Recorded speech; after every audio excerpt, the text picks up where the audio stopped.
Dan yang lucu banyak sekali host komentator yang bilang Justin nggak ngerti bola ini, masa miskin taktik bisa menang berapa trofi? Orang bisa. Orang kalau ngomong gitu, karena bentar. Iya itu argumen yang oke. Mayoritas pemain judi adalah orang yang nggak ngerti bermain judi seperti apa. Apalagi dan satu lagi, mayoritas pemain judi bola itu mainnya parlay. Lu boleh lebih hebat daripada gue, IQ lu lebih tinggi. Lu boleh lebih kaya dari gue. Lu boleh lebih ganteng daripada gue. Tapi satu hal lu nggak bisa ngalahin gue, yaitu pengalaman hidup. Dibully gue sama fans Arsenal, dan setelah berapa tahun Justin lagi bener. Iya kan? Apa benarnya tuh?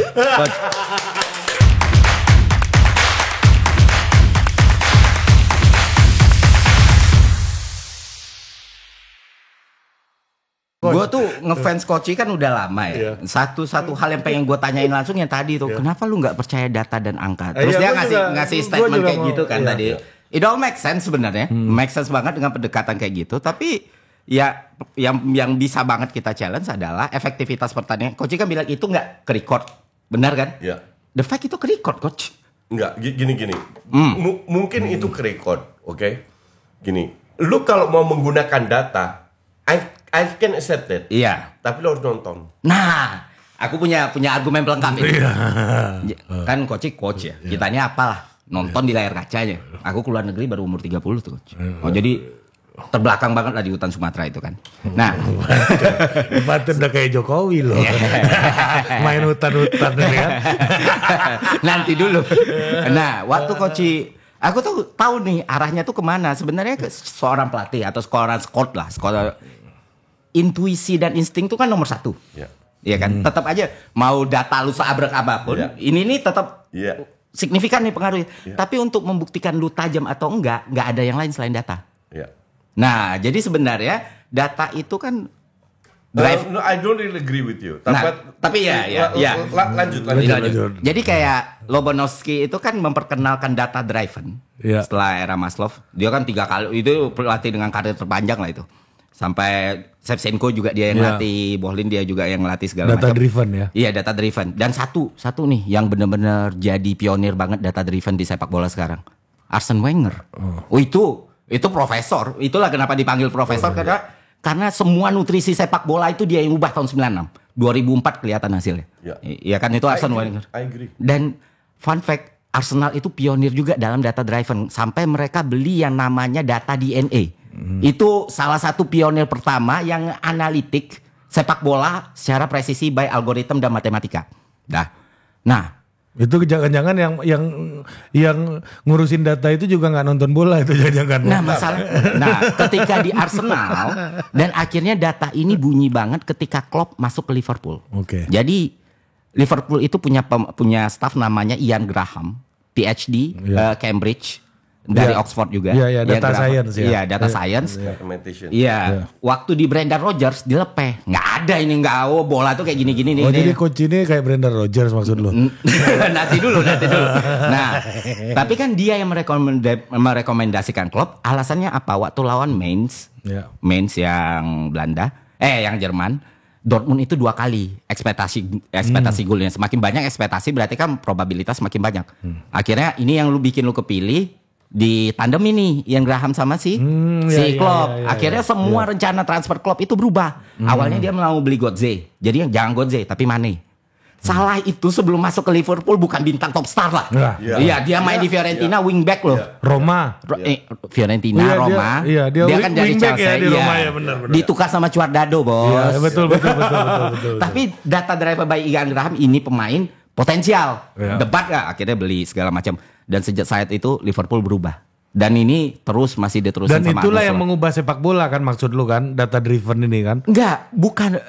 Sepak bola itu kan permainan probabilitas ya. Seakurat apapun data kan akan selalu ada magical moment yang menentukan gitu kan. Tapi dengan data, probabilitas itu semakin kecil tuh kemungkinan margin errornya. Mengecil, betul. Iya.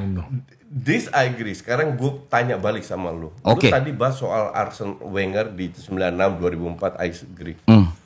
Gue tanya lu 3-4 tahun sebelum Wenger pensiun, dia masih gunakan data. Enggak. Dia sehebat apa Arsenal? Hancur Arsenal. Arsenal itu hancur di bawah Wenger 3-4 tahun. Iya 4 peringkat Dia 4 sampai udah nggak bisa. Gue waktu itu siaran di ESPN FC. Gue sebagai fans Arsenal, gue bantai itu. Gue bilang pemain Wenger, Ramsey, Willock, Walcott, you name it lah, semua. Oke. Dibully gue sama fans Arsenal. Dan setelah berapa tahun Justin lagi bener. Iya kan? Apa benarnya tuh? Coach? Karena pembelian pemain dari data tidak bisa merepresentasikan kualitas pemain di lapangan. betul. Pembelian pemain by data. Ya, nggak bisa merepresentasikan kualitas mereka yang di atas kertas di lapangan. Oh, sangat bisa dijawab itu, Coach. Apa? Berarti prestasi dia 96 sampai 2004 nggak valid dong? Bukan nggak valid. Mungkin at that time Instingnya lagi benar. instingnya lagi benar. Ya. Jadi kombinasi antara insting dan data. Maka dari itu gue bilang, lu harus nonton. Ya, betul. Zaman gue di futsal, gue harus nilai pemain zero data. Oke, bentar. Sorry gue potong. Ada lagi yang lebih dekat sebenarnya ketimbang insting. Di 3 atau 4 musim Wenger terakhir, nggak cuma dia yang pakai data. Iya, semuanya. Semuanya udah pakai data, Coach. Jadi dia udah kalah di situ. Kalau dulu sekarang kalau lu bilang Iya. Klopp sama Graham udah kombinasi yang cocok, beli pemain bla bla bla. Kenapa City yang 6 tahun 7 tahun terakhir 5 kali juara? aku bukan udah Liverpool? tahu Coach bakal nanya ini, makanya udah aku siapin. Belanja terbesar Manchester City selain pemain adalah data driving. Udah. Dia True. bakal bikin VR 360. Semua klub menggunakan data. Dan City itu nomor 1 toh. Iya, Coach. true. Tapi at the end of the day, lu butuh human instinct, Setuju. intuisi, knowledge, experience untuk bisa menilai pemain itu. Setuju banget. Brighton itu yang punya owner, dia pernah kerja di betting company, sehingga dia punya perusahaan matematika data. Ya. Emang Brighton nggak usah juara lah, berapa kali masuk Champions League? Moneyball. Kan Iya. nggak juga gitu loh. Iya benar. Tapi kan bukan berarti data nggak penting, Coach. Gue juga makanya gue bilang tadi Iya. kan, lu harus nonton. Lu harus intuisinya harus naik, instingnya harus ada, Ya, datanya support. mendukung. Iya benar. Iya. Berarti kan nggak ada perbedaan kan? Data itu Enggak. tool Iya. saja. Cuman sekarang Ah. seolah-olah data itu nomor 1. Ideologi. Oh. Data itu jadi ideologi. Mungkin Iya, Koci diskusinya sama orang yang menempatkan data itu kayak Tuhan gitu. Iya. Iya. Oh. Itu yang terjadi, benar. Itu yang terjadi Di sekarang. publik Itu yang bola. tadi dia bilang Itulah males udah. Iya. selalu gue bantah. Di publik bolanya perpanditannya Iya. kawan-kawan Koci ini, Iya. koleganya Iya. gitu kan. Itu ada Tapi yang di perspektif itu. Itu kan gitu. kognitif ya. Maksud gue kayak gini. Data gini lah, kalau senjata sekuat apapun yang megangnya nggak ngerti nembak gimana. Iya, Nah itu betul. kan argumen Koci dari awal Iya, kayak iya, gitu. Data itu cuma tools. Karena berdasarkan pengalaman 2005 sampai 2009 waktu gue ngelatih timnas futsal, nggak ada data, my friend. Tapi karena intuisi lu kan Murni itu. Bagus Murni banget, intuisi. Murni intuisi. Iya, Dan itu gue lakukan sampai detik ini. Tapi kalau Nunes, Mudrik, you name it lah pemain-pemain, gue bantai semua. tusuk gigi coba. Tusuk gigi, Pablo Vieira. Gue gak butuh waktu banyak untuk bisa ini pemain bagus atau enggak. Dan ujung-ujungnya gue lagi yang benar. Tapi kan intuisi ini kadang-kadang coach kalau Salah, ada kalau salahnya. lagi pilek Betul. turun dia. Iya. Iya. tapi Ada salahnya. memang. tapi benar karena kan orang akhirnya mensimplifikasi kalau coach itu anti data itu kan udah beda ya. Iya, Beda. enggak. Berarti Sama sekali bukan. enggak. Lu pun menerima pembaharuan itu ya. Dengan majunya zaman kita Iya. bisa mengikuti.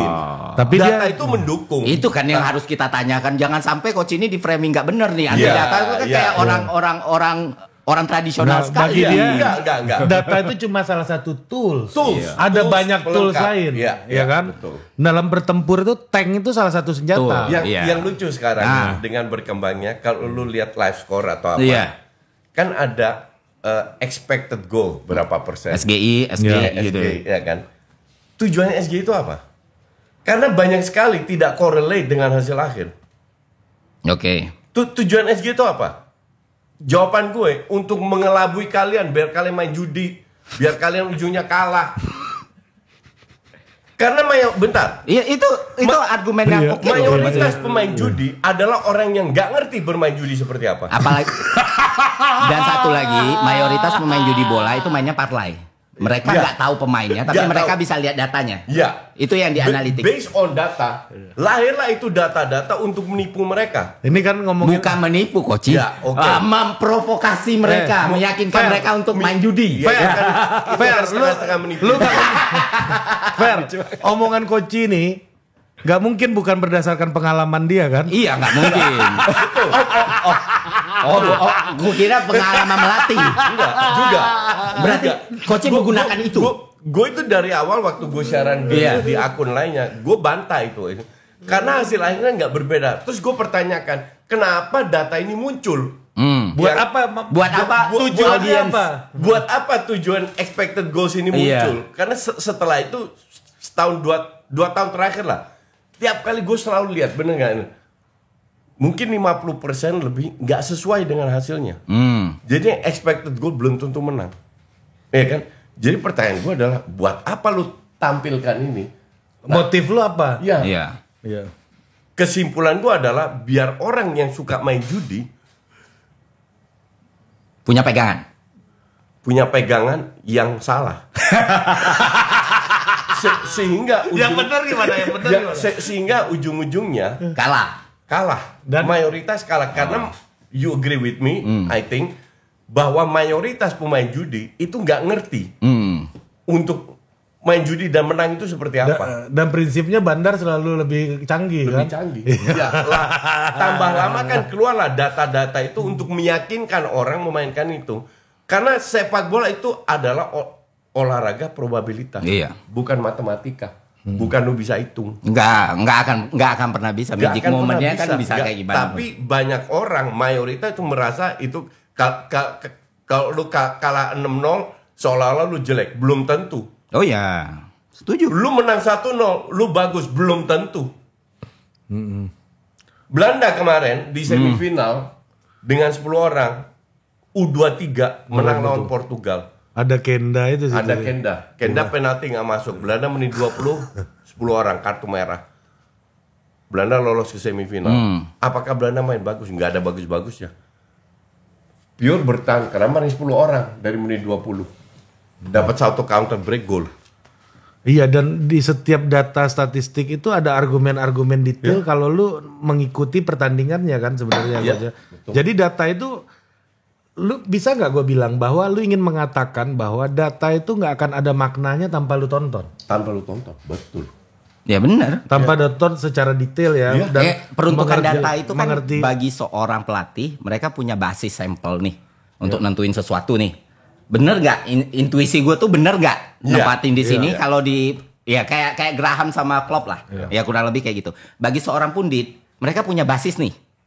Basis empirical ketika harus bicara kan. Ya misalnya udah ngotot-ngototan. Oke lah, kita lihat di sini. Bukan berarti benar juga. Karena kan subjektivitas dalam menilai ini orang bagus banget atau enggak mainnya itu kan tergantung, Chat. Kayak Koci bilang, main bagus menurut dia adalah main menyerang. Menurutku tidak selalu begitu. Belum tentu. Iya, dan itu bisa agree to disagree kan. Tapi untuk tahu ini jelek atau apa, itulah data-data itu perlu. Pertanyaanku tuh juga sama dengan Koci. Kalau bukan untuk peruntukan orang stakeholder ini, ya data diperuntukin untuk apa? Untuk orang-orang ini. Untuk orang main judi. Dan kalau datanya benar, kalau datanya salah kan kita nggak pernah tahu. Betul. Siapa tahu misalnya akun judi katakan apalah A sama B gitu. Ternyata pas dilihat head map-nya beda. Iya. Dan sama ini sama ketika seorang agen mau goreng harga pemain. Iya. Kan dipakai di situ kan. Dipakai data, maka dari itu banyak klub yang ketipu yang pure 80% menggunakan data. Tapi bukan datanya yang salah. Bukan data yang salah. Oknum yang melakukannya. Betul. Iya. Jadi lu harus benar-benar lihat sendiri, baru lihat ini sesuai nggak dengan data. Karena pressure tiap pertandingan kan beda. Iya betul. Itu yang gue bilang tadi. Dan pemain misalnya kayak dulu tuh ada namanya, dan bisa aku bilang ya waktu muda ngeliat Hatem Ben Arfa namanya kalau pernah dengar. Tahu. Itu jagonya luar biasa. By data tuh skillnya luar biasa. Di atas Messi bahkan di masa itu ya. 2005-2006. Tapi mentalitas hancur nggak jadi apa-apa. Dan yang non teknis itu mempengaruhi performa pemain di lapangan, tapi itu tidak bisa terdatakan. Development gitu ya. Fighting spiritnya. Disiplin.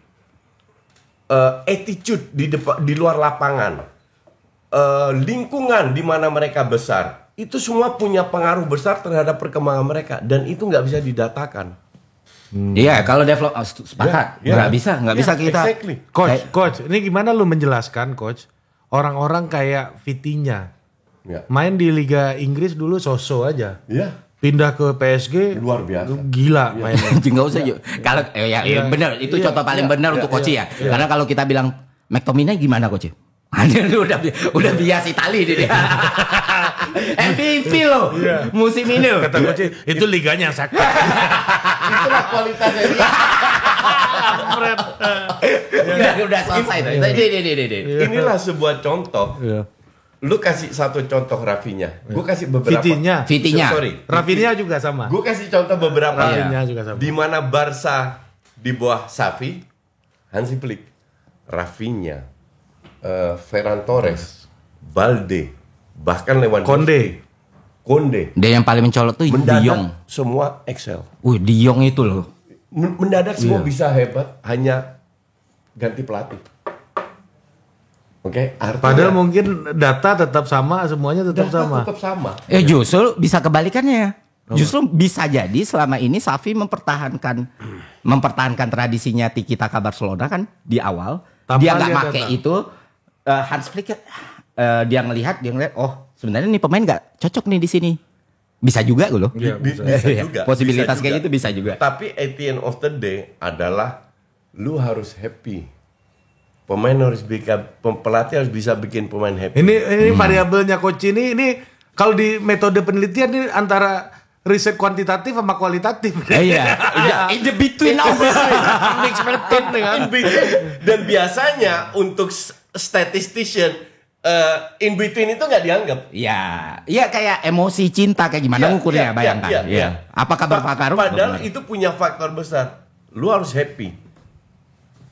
Enrique bisa bikin Vitinha happy. Hansi Flick bisa bikin Rafinha happy.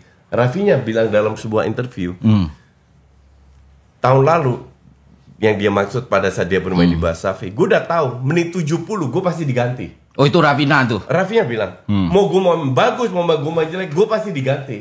Nah itu kan nggak buat pemain ini happy. At the end of the day ini semuanya manusia yang main ini. Semua manusia. At the end of the day, orang sering lupa human factor karena ada beberapa mathematician yang nganggur nggak ada kerjaan, mereka pindahlah ke sepak bola. Seolah-olah sepak bola bisa dimatematikkan. Dibikin model-model. Kalau gue sih setuju itu membantu sekali loh Coach. Tapi sebagai banyak hal yang nggak bisa diukur kayak proses development. Non teknis. Iya non teknis nih dan kadang pengaruhnya sebesar itu. Data itu jadi kayak cerminan aja. Lu kayak ngukur sesuatu, lu ada nih patokan ya. Patokan ini pemain lebih banyak geraknya, patternnya kayak gimana. Tapi kalau untuk hal-hal seperti development atau krisis, ada satu pemain yang atribut nggak kurang, fisik nggak kurang, cuma bapaknya mati sudah itu karirnya habis. Adriano. Banyak yang kayak gitu. Yang paling parah Adriano. Enggak, The Emperor loh, itu orang gila loh. Maksudnya sedikit di bawah Ronaldo Nazario lah dia. Untuk striker ya. Number 9 ya. Nah itu kan kayak gimana ngukur the loss gitu. Nah Fer, ini pertanyaan gue nih. Di tengah dunia data-data yang lo sebutkan tadi, ya kan? Dan kalau posisinya Koci, data ini salah satu pertimbangan. Nah itu kan clear. Salah satu pertimbangan dan mungkin ini tebakan gue nih. Pertimbangan pun gak yang utama buat dia. Mungkin di nomor 3 atau nomor 2, mungkin gak nomor 1 gitu kan. Iya pasti. Kalau lu mungkin gue rasa kalau di set priority, data ini lebih tinggi peringkatnya bagi lu daripada Koci gitu kan. Susah mungkin bagi gue di kepala gue nih. Gimana lu menjelaskan di tengah dunia perdataan ini, pada akhirnya orang mengalami kelangkaan number 9 misalnya. Ini yang isu yang selalu dibilang sama Koci. Osimhen jadi bagus, Vlahovic jadi keren, bagus. Sesko jadi harga 100 juta, Gyökeres jadi 80 juta, 65 sekarang market value-nya karena nggak ada yang nawar. Kan dia cuma mau ke Arsenal. Oke, terus. Ya udah gini-gini kita di semua nama Koci. Ternyata dibantai, bos.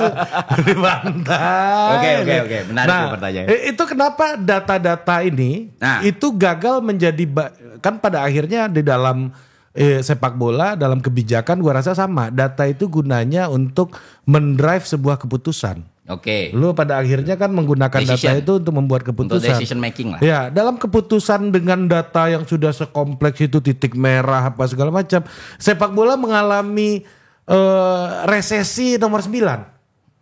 Apa penjelasannya menurut lu? Dengan semua perkembangan data, kenapa sepak bola menurun? Resesi nomor 9. Striker. Oh, kenapa itu Sedikit striker. Iya. sedikit pencetak gol ulur. Iya. Kalau menurut gua, Iya. hubungannya dengan data driven, Iya. justru mudah menjelaskannya ketika lu ngejelasin data driven gitu. Ketika lu punya datanya, Iya. akan susah, akan selalu dinilai subjektif walaupun lu udah presisi nih ngejelasin, ya basisnya apa gitu loh. Orang kan bingung kan. Ya ini kan karena gue nonton ya, gue juga nonton, gue melihat hal yang berbeda. Kan lu udah pegang semua data. Iya, ya gampang ngejelasin. Ini gimana caranya? Gue udah punya data selengkap itu, tapi gue masih belum berhasil bikin Orang-orang ngerti. R9, gue nggak berhasil bikin. Kan data itu gunanya untuk membuat keputusan sehingga lu bisa mereplikasi, bisa membuat model-model. Iya, membuat model-model. Sehingga nomor 9 harusnya banyak dong dengan perkembangan data kayak sekarang. Kenapa harusnya banyak? Siapa tahu kebutuhan strategi itu udah nggak butuh lagi nomor 9 sebanyak itu.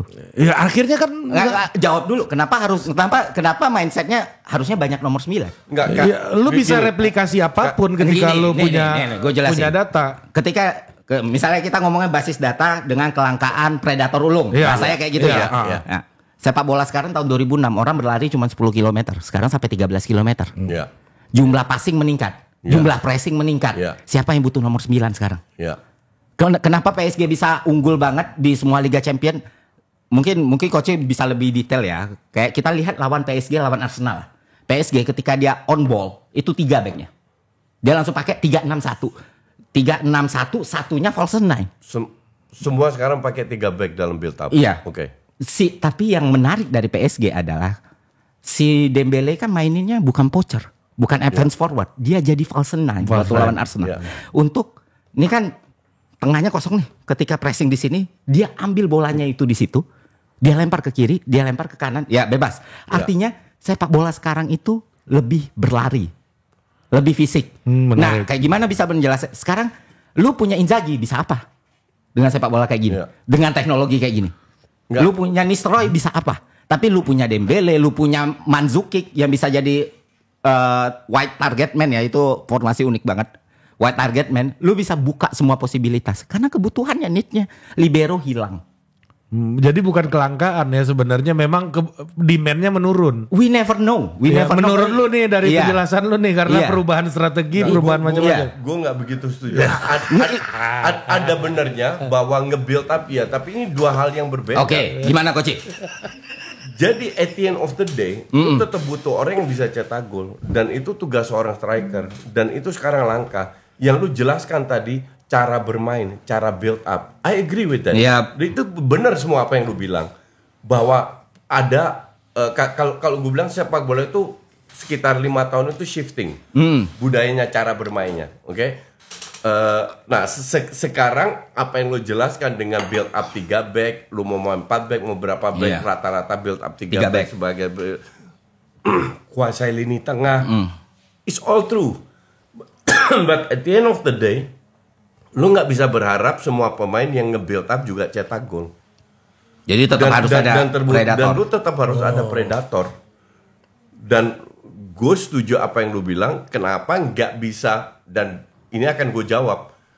Kenapa dengan data lu tidak bisa memoles pemain-pemain ini jadi nomor 9 unggul? Jawabannya cuma satu, bakat. Bakat. At the end of the day, pemain hebat itu karena bakatnya luar biasa. Menurut lu sekarang ada gap penurunan di mana striker yang full bakat kayak Van Basten, Batistuta, Ronaldo Botak, Adriano, Inzaghi. Cristiano Ronaldo nggak lu anggap? Ya oke, Cristiano Ronaldo. Itu sudah berkurang, jauh berkurang. Jadi murni bakat. Lu mau didukung dengan data apapun, mau memoles apapun, kalau pemainnya emang bakatnya pas-pasan, nggak akan kemana-mana. Emang stok itu yang lagi ada. Gimana kita bisa menilai bakat seseorang? Apa? Secara terukur ya? Ya ditonton kalau kata Koci. Bisa nggak kita ngukur? orang ini berbakat Bisa. dengan alat ukur yang Pemain yang hebat adalah satu, dia bisa adaptasi dengan different cara bermain dan dia selalu punya kontribusi.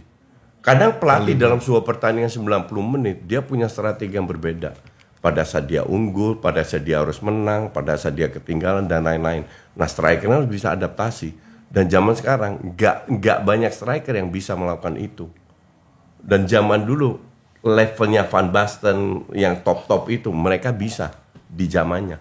Mau main sistem, mau main bertahan. Lu pikir berhasil zamannya Ronaldo botak selalu main menyerang? Enggak juga. Ada masanya pada saat mereka unggul mereka bertahan, tapi Ronaldo botak selalu bisa, Marco van Basten bisa. Dan zaman sekarang itu enggak ada. Memang murni karena bakat. Dan orang sering lupa bahwa bakat itu adalah modal utama untuk menjadi pemain hebat atau pemain top. Setuju. Ini sama kayak suara lah ya.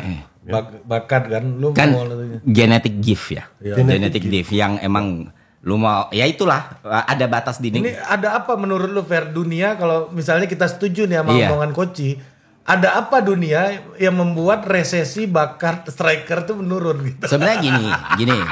Kalau gue ngelihat perspektifnya ya dan berusaha mendengarkan Koci baik-baik dan bagaimana Koci melihat itu sebenarnya enggak yang completely wrong enggak dan banyak benernya gitu loh. Cuman ya itu tadi tinggal satu instrumen aja yang dibutuhkan. Bagaimana kita ngukur bakat seseorang dengan permainan yang sudah berbeda. Nah itu yang agak sulit sebenarnya. Sebenarnya nggak sulit-sulit. Kalau lu pelatih bagus, lu bisa melihat bakat seseorang, lu bisa poles, menekankan di kekuatan dia, menutupin kekurangan dia. Oke. Itu yang dari dulu selalu gue bilang. Gue dulu punya banyak pemain yang kecil. Gue bilang, lu kalau mau masuk ke timnas, lu harus rubah gaya bermain lu. Artinya apa? Hindari one on one. Artinya pemain udah deket, udah passing duluan. Berarti dan lu karena lu kecil, lu lebih ringan. Karena berat badannya lebih berkurang kan. Lebih ringan, jadi lu bisa memanfaatkan speed. Oke, dan itulah kembali. Pemain ini harus bisa memanfaatkan kelebihan dia dan menutupi kekurangan dia. Jadi itulah tugas utama pelatih. Salah satu tugas utama untuk membuat pemain ini jadi bagus. Kayak Guardiola ngelihat Busquets dulu kan. Busquets ditaruh di center back, semua orang bilang center back terburuk kita nih gitu. Terus dia ngelihat nih orang delivernya kok bagus banget. Bisa keluar dari tekanan terus ya. Pressing restrictionnya bagus Pak. Nah, itu maksud coach itu di situ. Dan itu tidak bisa ditranslate dalam data. Betul. Itulah intuisi itu 100%. Betul. Oke. Untuk menilai bakat seseorang. Iya, jadi ruang-ruang kualitatif ya. Misalnya gini, kalau di research method itu, lu pakai statistik sehebat apapun, itu tidak akan lengkap untuk menjelaskan proses. Iya.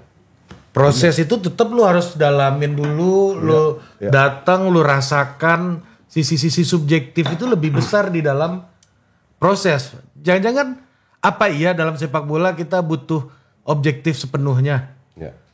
Atau masih ada ruang untuk subjektivitas gitu. Misalnya kayak gitu kan. Kalau menurut gua emang nggak bisa dihilangkan ruang subjektivitas itu nggak bisa. Itu diperlukan. Iya, itu diperlukan porsinya dan tergantung kebutuhannya dan ketersediaannya. Kalau sekarang lu bicara tim, misalnya Novara lah di Serie B gitu. Lu contoh lu Serie B Livorno, Novara. Salernitana. Ipswich Town. Nah, baru degradasi ya. Ya? Di mana dia divisi berapa sih? Itu Inggris dulu pertengahan Premier pertengahan 2000-an itu pernah peringkat 3 Sunderland. Yang apal Koci lah Inggris kan. Itu kan mereka punya kapasitas dana berbeda nih. Lu nggak akan bisa berharap mereka punya modal driven kayak City.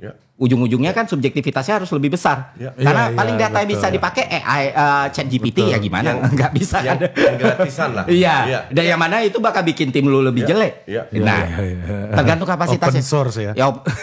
Sama kayak Bang Ari bilang tadi, dalam metodologi penelitian, dalam kita ngebuat jurnal dimanapun ya, Scopus segala macam tuh, tetap harus satu yang diakui, nggak akan ada jurnal yang 100% objektif, semuanya tuh bias. Pasti bias. Betul. Nah, yang jadi problem adalah beberapa orang nih. Mungkin Koci kan level gengnya tuh emang orang-orang yang udah lumayan berumur dan kayak gitu ya. Di bawahnya Koci nih yang sering bikin konten bola. Ini parah subjektivitasnya tuh yang benar-benar. I agree. Iya kayak siapa juaranya? Ya. Sama juga deh. Jadi kayak titik ekstrim banget di dia. Oh yang viral kemarin itu ya. Liverpool bisa nggak? Aing tanya gitu. Itulah tugas gue sebagai influencer. Jadi tiap kali gue live reaction, ada yang tanya skor, gue tolak. Oh. Gue bukan paranormal untuk menjelaskan ke mereka. Lu kalau skor tanya Madam Lia aja ya. Atau Paul Gurita gitu. Gue bukan dan gue I agree with you. Itulah kenapa gue kan punya membership ya. Yeah. Dan gue cukup dekat sama mereka. Dan gue bilang sama mereka, Lu suka main bola bareng. lu boleh lebih hebat daripada gue, IQ lu lebih tinggi, lu boleh lebih kaya dari gue, lu boleh lebih ganteng daripada gue. Tapi satu hal lu nggak bisa ngalahin gue, yaitu pengalaman hidup. Itu ke member bukan ke aku kan coach? Enggak, ke member. Oh iya. Ke member. Hai. Tapi gue yang ditunjukkan gue agak. Kalau gue sih senang-senang aja dianggap lebih ganteng. Life experience, you cannot buy that. Iya. Itu Lu nggak bisa beli dan itu punya signifikan. Itu membuat diri gue sekarang seperti gue sekarang. Di samping karakter gue yang tidak berubah, tambah experience gue lebih banyak. kata orang kok coach itu kan keras kepala. Selama diskusi ini enggak kok. Gue nggak keras dia keras kepala dengan hal yang salah aja. Orang itu tidak bisa membantah argumen gue sehingga gue langsung disalahkan. Oh, langsung ad hominem. Iya. Oh. Dia nggak suka muke bos sebenarnya. Netizen itu kan begini. Pada saat mereka setuju sama statement gue, coach benar. Pada saat mereka nggak setuju, bukan mereka yang salah, gue yang salah. Oke. Dibilang gue subjektif, bias. Padahal mereka salah. Setelah berapa tahun baru mereka sadar, oh ternyata coach bener. Gue itu sering kali mendengar, dulu gue hatersnya coach, gue kardus. Tapi sekarang gue domba coaching. Seriously, banyak sekali bilang gitu. Karena setelah berapa tahun baru mereka sadar, ternyata gue dulu salah cara menonton sepak bola. Dan yang bikin gue happy apa? Berkat Koci, gue sekarang bisa lebih menikmati sepak bola. Oh iya, semua orang tuh harus sepakat itu. Itu bikin gue happy. Iya. Jadi it's not about money, bahwa gue bisa menginfluence orang untuk menonton bola as a sport. Iya. As entertainment. As entertainment. Itu kenapa gue nggak suka sama Allegri, karena dia bilang kalau mau di entertain, lu nonton, lu ke sirkus saja. That's why gue bilang ini pelatih nggak akan kemana-mana. Setuju? Iya. Ini pelatih nggak akan kemana-mana. Tapi satu fakta, dia nggak kemana-mana, ke Juve, ke Milan. Tapi satu fakta. Cagliari. Si Allegri itu punya semua kelemahan coach. Punya semua kelemahan. Man manajemennya jelek, motivasinya jelek, dia jelek. Iya segala macam. Tapi otaknya fluid. Itu sebagai pecinta Juve ya, gue nonton semua pertandingan. Lu lebih tahu, gue harus terima pendapat lu. Gue waktu itu merhatiin pertandingan dua nih, pertandingan yang gue perhatiin banget waktu lawan Tottenham. Dia tiba-tiba berubah, nggak pernah ada dia mainin 4-4-2, tiba-tiba dia main 4-4-2, kebaliklah skor. Sama terakhir itu waktu lawan Barcelona di semifinal 2017, itu hancur Barcelona. Tapi lu juga nonton waktu dibantai sama Madrid, di mana mereka main high press. Iya. Di babak pertama harusnya Juve unggul 3-0. Iya. Di babak kedua tengahnya suruh mundur, jarak antar pemain depan jauh banget. Akhirnya kasih ruang kepada Madrid, bobok-bobok sama Madrid. Nah, itu juga Allegri. Nah, ada juga faktor ini. Ada juga coach. Aku nggak membela Allegri ya, karena ini padahal ini pelatih Milan nih. Contoh iya. Ada juga faktor yang final UCL yang lawan Madrid. Itu kan temanku kan nonton di situ tuh. Di lorongnya itu semua pemain Juve berantem. Jadi makanya Bonucci pindah ke Milan waktu itu. Iya. Dan seharusnya peran pelatih untuk bikin itu nggak terjadi. Kok bisa di final champion, pemain lu baku hantam, kan gila gue. Malah disemangatin jangan-jangan. Iya. Ayo bro, ayo. Terus Allegri-nya kayak gimana? Gue tanya. Terus pelatihnya gimana? Jalan aja dia ke lorong kata dia. Itu udah jadi dibalas sama Bonucci itu baku hantam kata dia. Di lorong waktu itu kalau nggak Stamford Bridge ya final tahun itu. Terus gue kaget, kayak gitu banget ya. Segitu pengaruhnya dan akhirnya pertandingan kedua udah kayak ngeliat timnya berbeda aja. Itulah yang Koci selalu bilang, bahwa pelatih itu perlu untuk memenangkan ruang ganti kan. Siapa yang paling hebat coach untuk memenangkan ruang ganti selain Ferguson lah, yang orang jarang tahu? Jose Mourinho. Oh, lu lebih prefer Pep atau Mourinho Pak? Ya Pep mana-mana. Tapi Mourinho good. Kalau ruang ganti, man management, Mourinho dari begitu banyak interview yang gue baca dari pemain pernah dimain di Mourinho, semua bilang Mourinho. Dan orang rela mati buat Mourinho ini kan di lapangan kan. Ya. Dan dia kayak Koci gitu loh. Rela dia nggak masalah ikon itu dia cadangin, gila emang orangnya. Dan setiap klub yang dia datangin ada ikon yang dia korbanin. Tapi ini loh yang mau gue klarifikasi juga ya. Gue nggak tahu nih, ini benar apa enggak pendapat gue tentang lu nih coach.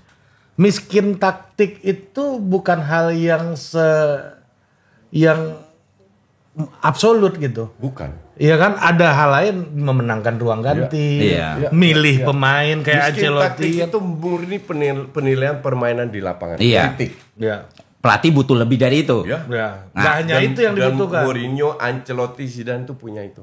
Punya karisma terhadap yang bikin pemain nunduk ya. Ya, dan itu kan cuma salah satu variabel. Iya. Dan semua pelatih nggak perfect, yang punya semuanya nggak ada kan. Itu yang kita edukasi juga nih audiens lu gitu ya. Karena lu ngomong miskin taktik, orang itu mengira lu menghina si Mourinho atau menghina Ancelotti gitu. Tapi kalau kita bicara levelnya Klopp, Pep, udah beda lah ya. Itu antara kaya taktik dan manajemen dua-dua bagus lah kasarnya. Ya. Ya kan lebih gapnya nggak terlalu jauh gitu. Ya. Nah kalau Ancelotti manajemennya tinggi, skillnya nggak gapnya kejauhan dengan Tapi jadi seorang pelatih nggak cukup hanya dengan taktik kan gitu. Yang kita yang kita urus kan manusia gitu. Enggak, maksud gue mau mengklarifikasi istilah miskin taktik lu ini gitu. Ini yang gue pahami. Karena miskin taktik murni yang gue lihat yang ada di lapangan. Titik. Padahal dia nggak punya banyak kualitas. Dan kualitas di sepak bola nggak hanya di lapangan. Nggak hanya di lapangan. Karena di lapangan cuma 90 menit. Itulah kenapa mereka juga menang trofi. Dan yang lucu banyak sekali host komentator yang bilang Justin nggak ngerti bola ini, masa miskin taktik bisa menang berapa trofi? Orang bisa. Orang kalau ngomong gitu selalu dah. Tapi bisa. The fact ini kan bukan soal seberapa banyak yang taktik yang lu punya, tapi seberapa menguasai satu taktik dan works dan kualitas pemain dan lain-lain. Iya, betul, I agree. Iya, itu cuman kan gue sebagai influencer besar di budaya di mana sepak bola itu entertain. Iya. Hasil adalah produk dari sebuah proses yang bagus. Ya, minimal orang bawa sesuatu setelah nonton gitu. Ada perasaan. Itu kan filosofi yang nggak bisa dibantah loh. Nggak bisa dibantah dan itu masih digunakan sekarang. Itulah kenapa Jogo Bonito mati, Catenaccio mati, Total Football masih hidup. Total politik juga. Ayo close. Oke. Setengah jam meeting. Tadi itu bos, gue cuma mau menyampaikan pemahaman gue soal statement lu. Miskin taktik ini yang gue pahami gitu dari apa yang lu omongin gitu. Karena kualitas nggak hanya soal taktik gitu. Gue nambahin sedikit aja kan, ada quote yang bagus kan. Robben lah, miskin playstyle. Cara bermain yang sangat miskin Robben, cuma punya satu cara bermain. Miskin variasi. Iya. Variasi. Ronaldo kurang berapa variasi ya kan? Tapi ya berhasil. That's it. Dan terkadang sepak bola butuh skill-skill spesifik aja dan itu bisa bikin lu bertahan lama kan. Kalau lu mendalam, ya kan? Ada yang melebar, meluas, ada yang mendalam gitu. Oke, sampai jumpa di Trivela berikutnya. Dah.